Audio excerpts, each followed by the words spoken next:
Una-una, titignan natin kung paano yung police apart from the actual police, you also have the intelligence fund for that. Because you need to gather information from the ground.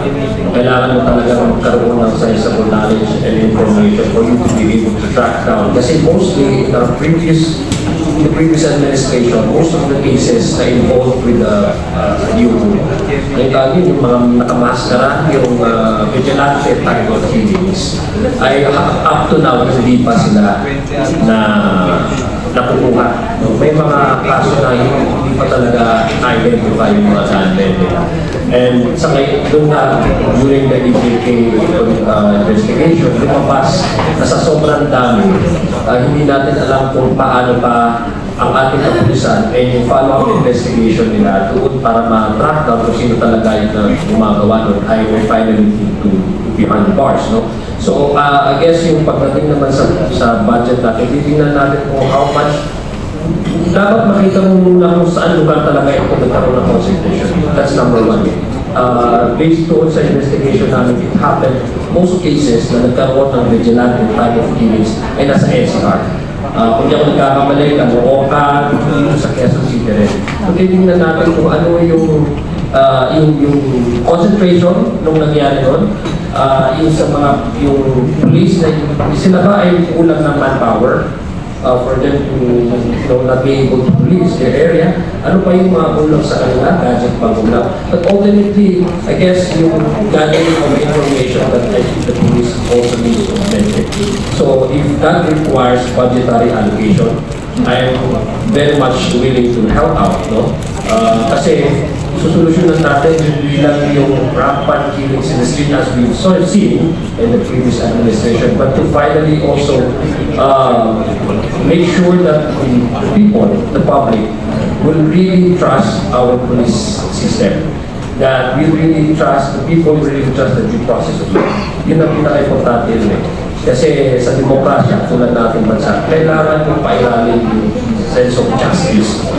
So, kailangan mong gastusan yun kung whatever means possible. Thank you all. Maidugtong ko na rin kasi Sorry, I'll just add that with that, no, I was also having talks with the DOJ. Kailangan na talaga ng support for yan sa paghahanap sa information gathering sa Intel, which hopefully mapakinggan natin if the DOJ will also give that support, no? Not just in the war on drugs, but also itong mga nagtatago pa sa Pilipinas kung baga hinahanap. We need that, not just this, it's a lot of things na we have this avenue na pinapakinggan natin mga iba't ibang departments to see how they will address various issues as well and how we can help here the legislature as with the power to help push forward their goals and the goal of this administration and delegation. Last from my end na lang po. The Marcos administration is also eager to eradicate, of course, the forms of syndicate in our country. And tuloy-tuloy na yun sa pogo natin, like kahapon nagkaroon ng personal inspections to the speaker. And then CONSIA also are focusing dun sa total na pagtanggal ng mga peking dokumento na naaabusan ng mga foreign nationals na pamalagi sila sa ating bansa. And potentially nagagamit nila for illegal businesses or activities. Kumusta po yung magiging progress natin doon sa issue na yun for the rest of the year? Una, ongoing pa rin yung investigation. In fact, kahapon lang si Congressman George Gutierrez nag-file sa ng resolution. Si kasama din namin sa Yangda, si Congressman P. Vargas ng district ng 6th district ng Quezon City at saka si Congressman Joel Chua of Manila. Nag-file sila ng resolution para i-consult, kasi apat kasi tatlo committees ang ongoing investigation. Nakita natin na may link at may connection ng bawat isa. Yung sa mga fake passport documents, yung Congo, yung mga cases of illegal activities that involves within the Congo system, tapos yung mga illegal drugs and the human trafficking cases. No?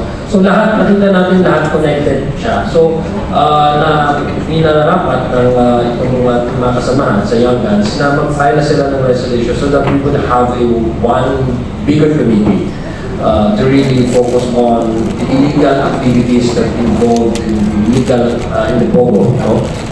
Operations, and as well as those other crimes that we've seen na interconnected sila. Dahil, sad to say, the more that we investigate, the more that we ask questions, ang lumalabas ay isang mga Chinese nationals, no? Unfortunately, mga Chinese nationals involved, and as well as may mga cohorts din sila ng mga local, mga local personalities. So we would try to really push on with this investigation dahil ang sa ating presidente gusto talaga niya linisin ang ating sistema. Ang pag-negosyo sa ating bansa, gusto niya legal, gusto niya mas maganda yung kung ano ba yung revenue na nakukuha natin. Gusto niya sa legal na pamamaraan. Kaya hindi maagrabyado ang ating mga kababayan, hindi natatalaman ang magiging krimen sa ating bansa. So, very clear yun ang pagsabi niya na we should ban the Pogo, and that's what we're doing now in the House of Representatives. And hopefully in the coming days we will have the quadruple quad committee. So this would be the committee on human rights, committee on public order, committee on public accounts, and committee on dangerous drugs. In addition na po siguro, just to track the point po, no, as mentioned by Kong Zia, we in the House, we are supportive of the direction of the administration. As mentioned, the Director Drinson now is the Eradication Pogo, and it comes with a vast number of complex issues. Nakita po natin dito sa House, kung nasusunod po natin yung mga committee hearings, abante po in one hearing, but it will be stopped because it's now going into the jurisdiction of another committee. Or if not naman yung issue of jurisdiction, yung resource persons naman, kasi sabay-sabay po yan. Yung resource person na kailangan ng isang committee, nandun pala sa kabilang committee. So, and normally, you would know if you follow po the previous two budget hearings, pag budget deliberation na, yun na po talaga yung focus, walang ibang committee hearings. But standing by the commitment to supporting the administration, the House has, the wisdom of the leadership has decided to hold this quad committees po, no, together. Hopefully it will be approved on the floor. As mentioned, Kong CEO approved na. So with that motion, it's really a symbol, it signifies the intent of the House to really pursue this very complex issue. As mentioned by Kong CEO, yung issue po ng Pogo, the syndicate with the fake documents, influx of citizenship, drugs, and public order, all interconnected, and it can't be one or the other only in these committees. So doon po yung direction po natin. Thank you very much. For our last question for this press con is from Sir Red from Manila Times. Good morning po ulit. Last question na lang po, and I know medyo controversial yung tatanong. Kasi may lumalabas ngayon na naman na inaakusahan si President Bongbong Marcos ng drugs coming from a person named Cathy Piña na sinasabi daw, quote-unquote, I'm quoting this na, quote-unquote daw ay kalaguyo daw ni Tony Viferedo. I mean, lumalabas yung mga issues na ito coming from influencers of the other side. And their aim is to put the president in a bad light. They're putting the president into na parang they're putting the president into a bad light na they're pushing it na they want to get the president go and parang mag-resign siya and then makukumpun si Vice President Sante. What is your take on these issues po na lumalabas po against the president? No, I think it's not just the president getting these kinds of attacks from different influencers. What you were saying, the other side.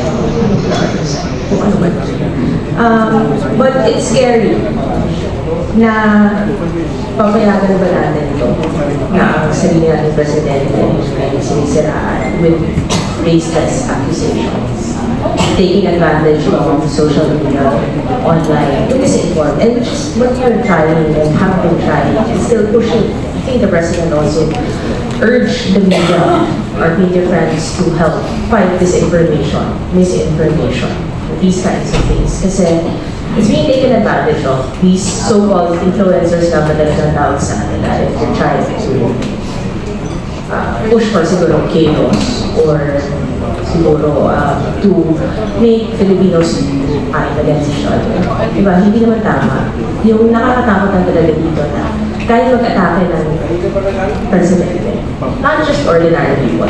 So kung yung presidente kaya mo atakihin, ano pa kaya yung mga ordinary mga tao? Nakakatakot. Diba? And this is what we're trying to do here in Congress. Look at ways, find ways to fight it, and siguro pass legislation, hopefully, no, para patigil na to. And yun nga, titignan natin yung mga budget din ng ating mga police, ng ating mga prosecutors, ng DOJ, para makita how do we go after these people? How do we make them accountable? Kasi hindi dapat tama to. And this is the time to look at the budget to help on how we can fight against disinformation, and to go after these people na hindi talaga dapat ginagawa to. Lalong-lalo na sa ating presidente at sa administration. Ako, just to add, saan galing yun sa kabila? Kung galing sa kabila, alam nyo kasi, sa tundo may kasabihan kami. Kapag hindi mo kayang itaas ang sarili mo, aatakin mo na lang ang kapwa mo pababa. Yun ang madaling sagot dun sa mga pangyayari. Kaya it's not worth dignifying. That's the easy answer to the question. Gusto ko lang din i-add, sa mga naniniwala lang din, kasi taga-Davao din kasi tingnan nyo na lang din yung background na nagsasalita kung credible na din. Yun lang po. Thank you very much po. We'd like to ask our young guns for their closing statements. So let's start with the Congresswoman from 1st District of Sorsogon, Congressman Det Escudero.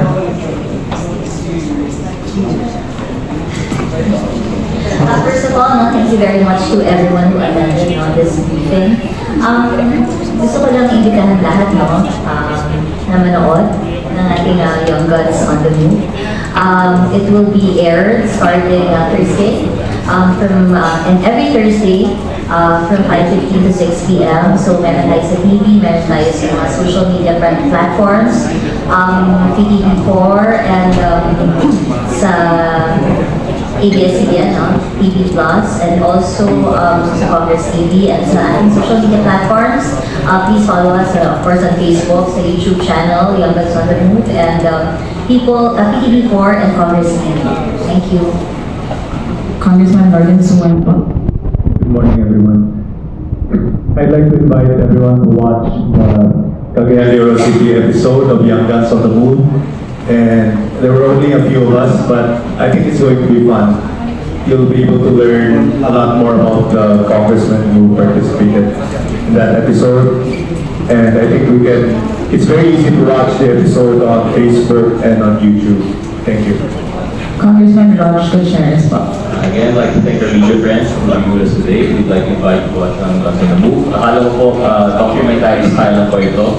Only to find out my rom-com appeal pala. So let's abangan po natin yung unveiling of the love story of Pong Morales. So abangan po natin yung episode. Yes, we might ever watch it. Yes. Next po is Congressman Zina Longadro.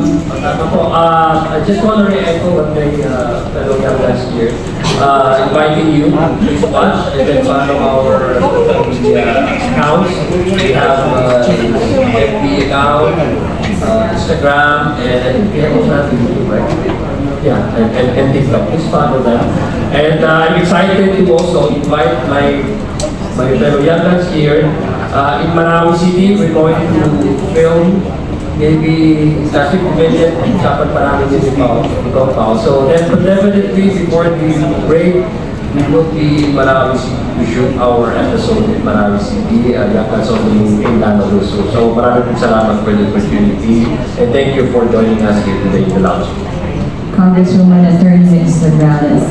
So we'd like to invite everyone to watch Young Guns on the Move for the next episodes para makita nyo po kung ano yung mga offer ng mga iba't ibang lugar ng mga iba't ibang congressmen sa kanilang mga areas. No?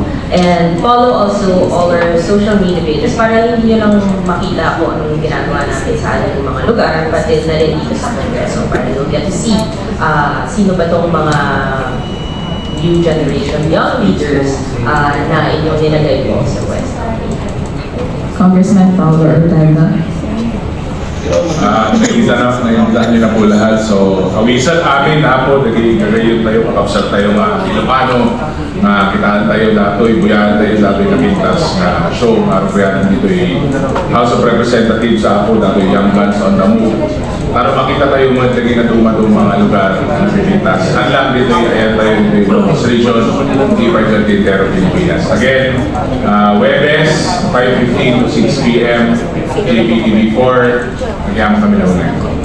Congressman Ernest Junicio. I'd like to thank the Speaker and the leadership of the House for giving us a chance and a platform to show what we can do. At sa ating mga mamamayan, mga batang tundo, panoorin nyo at tangkilikin ng mga show ng Young Guns at more to come from the Young Guns. Again, thanks very much and more power.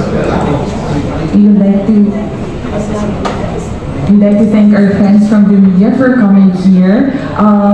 For one is a photo opportunity na lang po. But please stand na lang.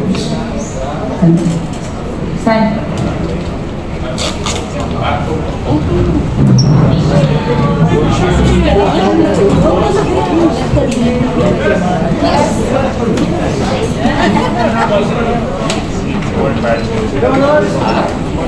You have to come with me also. Kasama ka naman.